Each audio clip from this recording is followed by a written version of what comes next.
I'm Tracy E. Gilchrist, and this is Equal Entertainment. 3 Drew Barrymore show writers say they won't return to work after Barrymore tried to restart production without them. Barrymore eventually reversed her decision to resume production, but initially the actress said she supported CBS Media Ventures.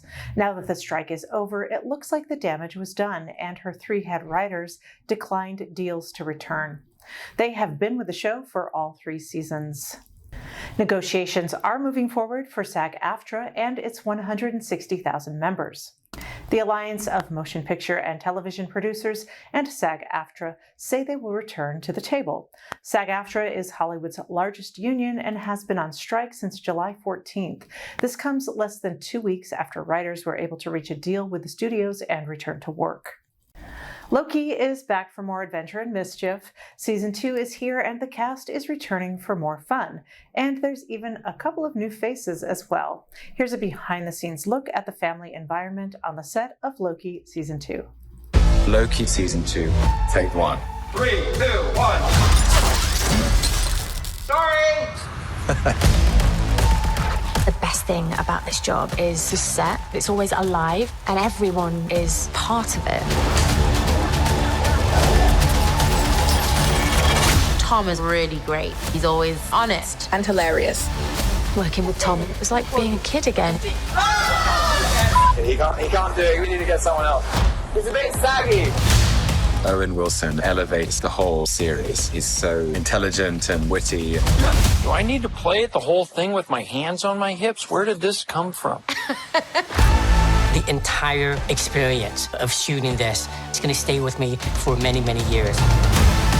It's a really special group of people. Like extended family. They keep the joy in the room. All of them do. That's quite magical. The fans will love it just as much as we enjoy making it.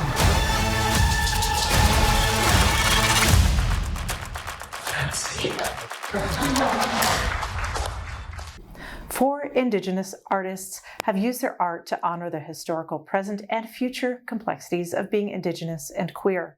The project is called Indigenous Queer Intimacies, and photographer Kaylee Spitzer is reflecting on community and culture with an intimate series of photos. Welcome, Kaylee Spitzer, photographer of Cascadena and Jewish heritage. Thank you for joining me here today. Thank you for having me. I'm excited to be here. Yeah, of course. And I want to begin by asking you to share some background about your entree into photography and using that as a portal to telling stories of your identity. When I first started studying alternative processes with Will Wilson, I completely fell in love with the wet plate collodion process, which mixed my love of metal and photography. Yeah. And one of the really beautiful parts of that process is you get to develop the image right away, and therefore you get to develop the image with the folks that you're working with. And I think that provides a really beautiful space to slow down and be able to witness the image together. And we get to make changes together if we want to. So a huge part of telling people's stories is accuracy and also a collaborative experience to make sure that they are represented how they want to be. Yeah, wonderful. Well, thank you for that. And would you talk a bit about how you choose your subjects, what you're looking for, and the kind of conversations you have before people sit for you? Of course. And that question also brings me to language around photography. I try not to use the word subjects because okay. Yeah, of course. Creating these images with friends and family members. And to me, using the word subject or taking a photo really separates you from that person. And I want to create equally with people. Yeah. And so back to that question, usually they're people that I know and people that I'm in community with. I feel that when you have that element of trust, which I do think you can build with people you've just met, for me, it lends well to have known people for a while. That element of trust really comes through in the images and the way we're able to work together.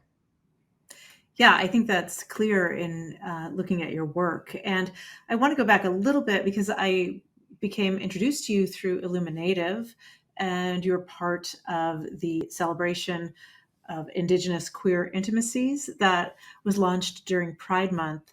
with other Indigenous artists. And would you talk a bit about being a part of that? Yes, I've always been a huge fan of that platform. I think that it's really needed, and I feel very grateful to be supported and highlighted by them among so many amazing Indigenous photographers. It was a really beautiful experience to work with Illuminative.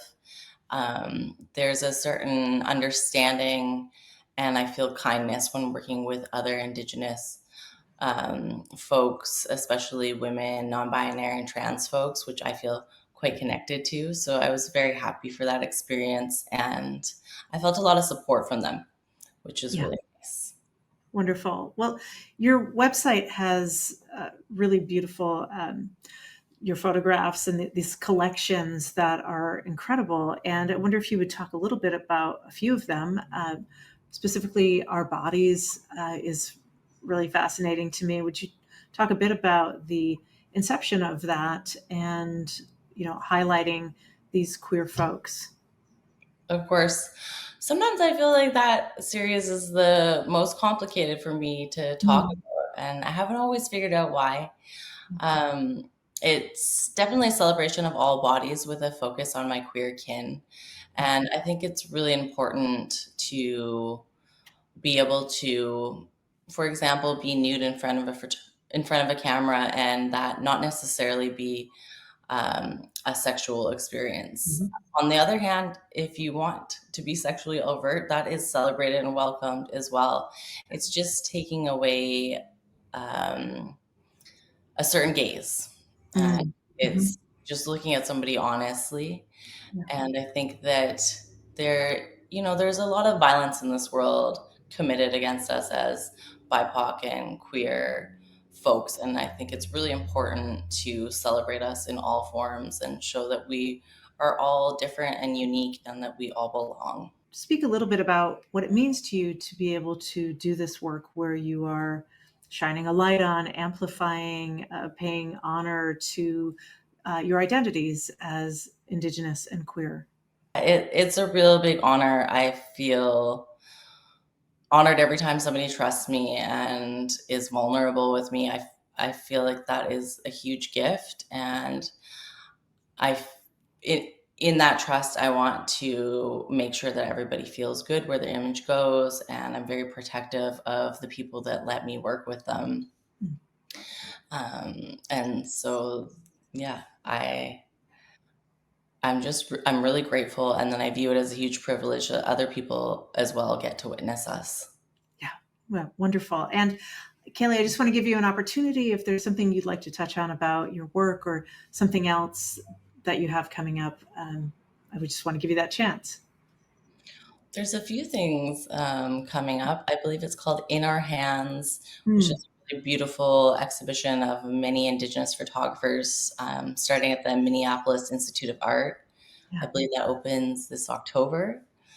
And I just feel really grateful to be building a community of photographers that I have love for and respect. And I think it's really important that we continue to uplift each other and support each other so that these opportunities are spread among many people and don't just focus on, a particular group of people over and over again. So I'm hoping that we continue to illuminate all sorts of photographers of color.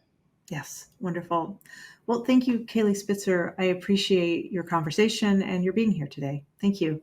Thank you so much for having me. I really appreciate it. Yeah. You can watch the Advocate Channel live by downloading our app in the Apple or Google Play Store. You can also subscribe to our YouTube channel. For the Advocate Channel, I'm Tracy E. Gilchrist, and thank you for watching.